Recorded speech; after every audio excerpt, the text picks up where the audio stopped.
Maria, lalo na dyan sa mga list mo sa Bombo Radio Philippines, sa Bombo Radio Dagupan. Mm. Isang pagpalang gabi po sa inyong lahat.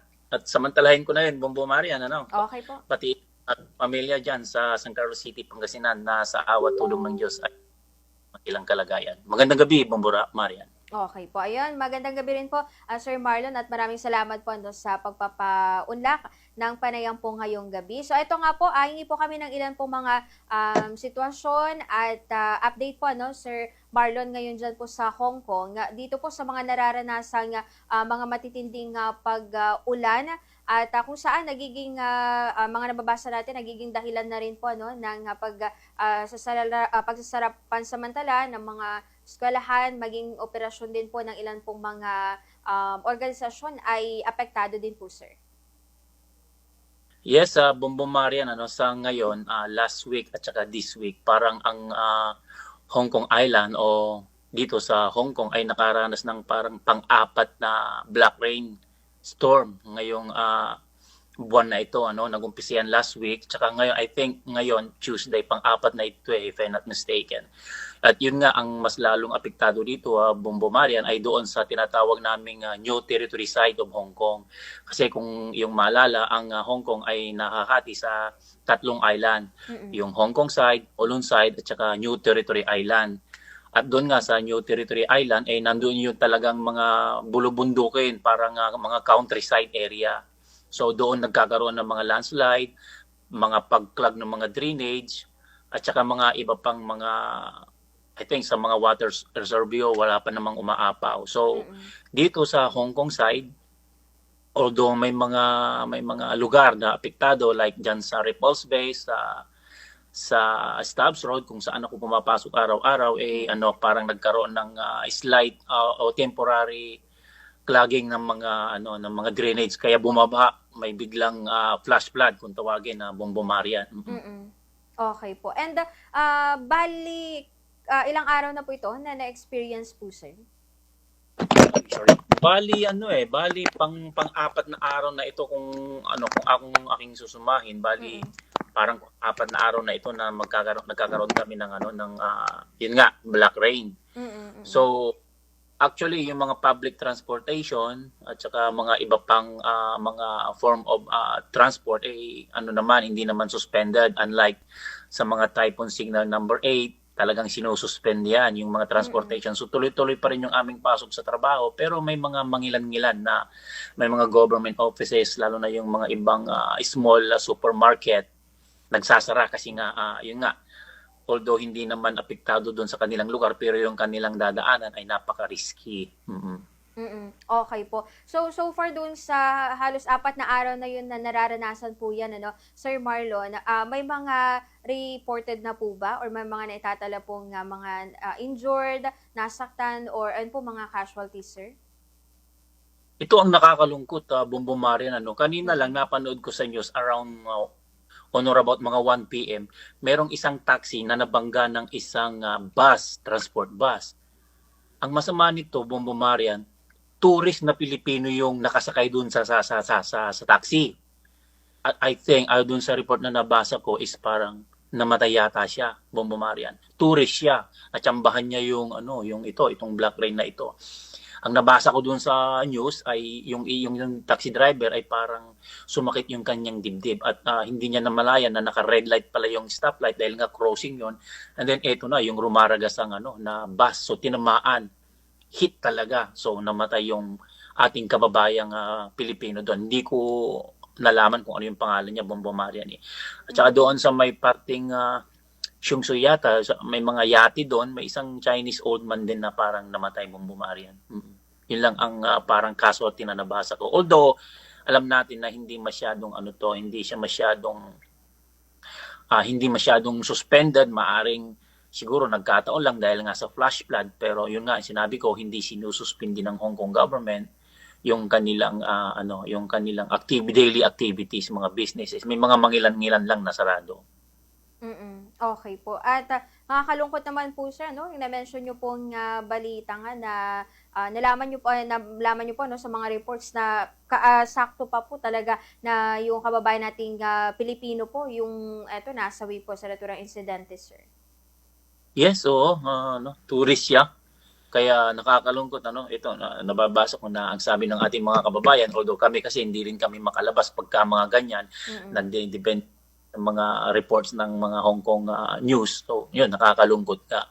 Pero gaya ng sinabi ko, kahit na mayroon kaming black rain o kaya yung flash flood, hindi pa rin suspindido yung aming trabaho. O, kasi dito sa Hong Kong, Bumamarian, kung maalala, mas delikado kasi yung hangin kaysa sa tubig. So kapag hangin talaga, nagbigay sila ng signal number 8 o signal number 10, syempre biruin mo ang tataas ng mga building dito. Yung mga maglalaglagang mga debris ng mga salamin kung halimbawa may mabasag. Kaya yun ang mas delikado na sinususpindi nila yung lahat ng form of transportation, Bumamarian. Okay po. So, bali kamusta naman po sa ngayon, sir, ang lagay po ng transportasyon ngayon dahil karamihan din po ano, ng mga kakalsadahan ay affected din po. Tuloy-tuloy pa rin, kaya lang Mm. pagdating sa MTR yung parang train nila sa subway nila, may mga lugar na sinususpinde dahil dun sa flooding, may mga lugar na alam red line o kay green line, may mga sinususpinde papunta ron, lalo na dun sa new territory side dahil nga subway yon, subway train yon, so nagkakaroon ng biglaang pagbaha. Pero so far, after naman na mag-subside yung tubig, Bumamarian, ay binabalik naman nila yung operation. O yung bus, yung MTR kung tawagin, yung train sa ibabaw, MRT kasi kung tawagin nila yung train sa ilalim ng lupa So ganoon. May mga sinususpende pero tuloy pa rin. Hindi siya talaga totally 100% suspended. Okay po. Ay, balikan ko lang pala sir yung na-mention nyo kanina no, dun sa kababayan natin. Yun po sir ay confirmed na po na Filipino at may mga nabanggit na po ang mga Philippine authorities natin sir dyan po sa Hong Kong. Yes, ayon doon sa talagang news ng Hong Kong, talagang sinabi lang nila doon, although meron silang konting privacy din, yung Mm-mm. confirmed na tourist Filipino people, siya talaga. Mm-mm. So, Okay po. pat na araw makuha ko yung identity. Pero sa ngayon, ang Hong Kong government kasi napaka-stricto sa pagbibigay ng identity ng tao, lalo na pagdating sa mga news. Mm-mm. Okay po. So, sa ngayon sir, ano, dahil almost 4 days na po na na-experience yan dyan po sa Hong Kong, may mga, sa ngayon ba sir, or in the recent days po, kung may mga nangyayari pong panic buying po, dahil po dito sa dulot po ng kalamidad na ito sir? Sa panic buying, Bumamarian, pagdating sa mga black rain o kaya storm signal, yung mga storm signal ng mga ganyan, hanggat hindi sila umaabot ng signal number 8, hindi kami nagkakaroon ng panic buying dito. Normal pa rin talaga.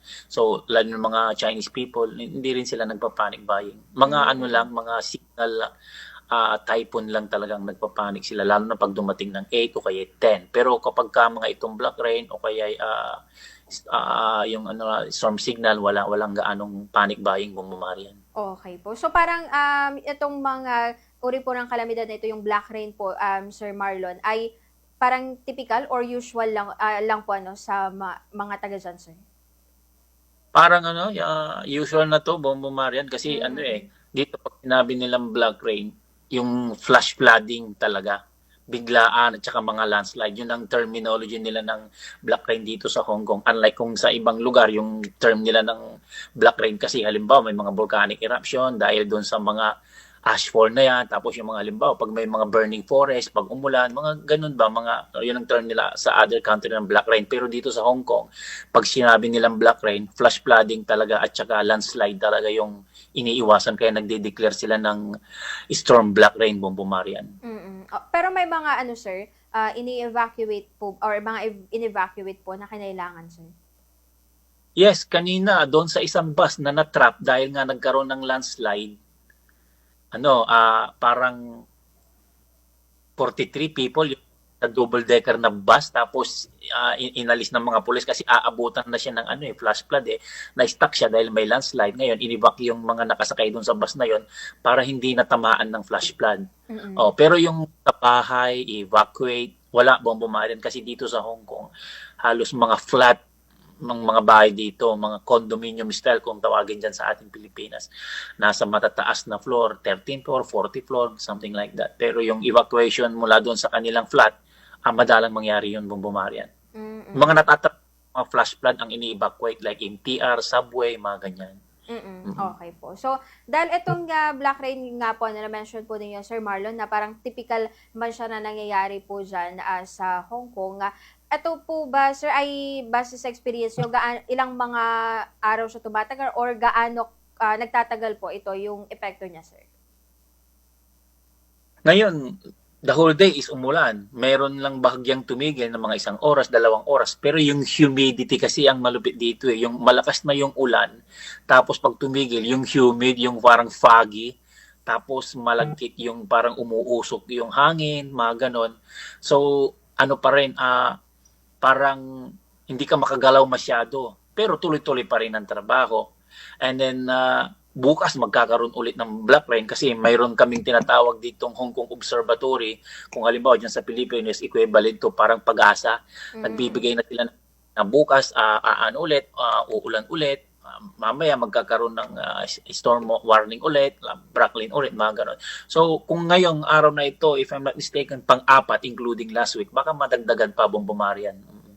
Okay po. So siguro, panghuli na lang, Sir Marlon, baka may mga dagdag na lang po kayong mga nais sa biso or banggitin. Of course, sa mga kapwa rin po ninyo mga Pilipino na nandyan po sa Hong Kong, Sir. Well, ang ating konsulado naman, ang Philippine Consulate General of Hong Kong, lalo na yung ating yung kanilang sangay, mga OWA, mga Department of Migrant Workers, hindi sila nagpapabaya sa kanilang Facebook page na pinapaalalahanan yung aming mga kapwa OFW dito sa Hong Kong na magdoble ingat at wag nilang ipilit ang isang sitwasyon na alanganin, lalo na kung ito ay magiging resulta sa kapahamakan ng kanilang buhay. Palaging nagpapaalala yan ang ating Hong Kong consulate dito sa Hong Kong. So, kung sa akin naman, mga kababayan ko dito sa Hong Kong, wag po nating ipilit ang isang bagay kahit napilitin tayo ng ating mga employer, lalo na sa aming mga driver o yung mga helpers na pupunta ng market, huwag po nating ipilit kung alanganin, lalo na kung magiging delikado yung ating buhay. At isa lang po yung buhay. Kaya sana manatili tayong ligtas, lalo na ngayong sunod-sunod ang black rain. Okay po. So, yan po. Maraming salamat po ulit, Sir Marlon, sa oras po ninyo. At ingat po kayo, Sir, dyan po sa Hong Kong. Yes, maraming salamat, Bumbumarian, sa pagkakataon. Kahit papano nakapagbigay tayo ng konting impormasyon dito sa Hong Kong. Maraming salamat po, Bombo Radio Philippines and Bombo Radio Dagupan.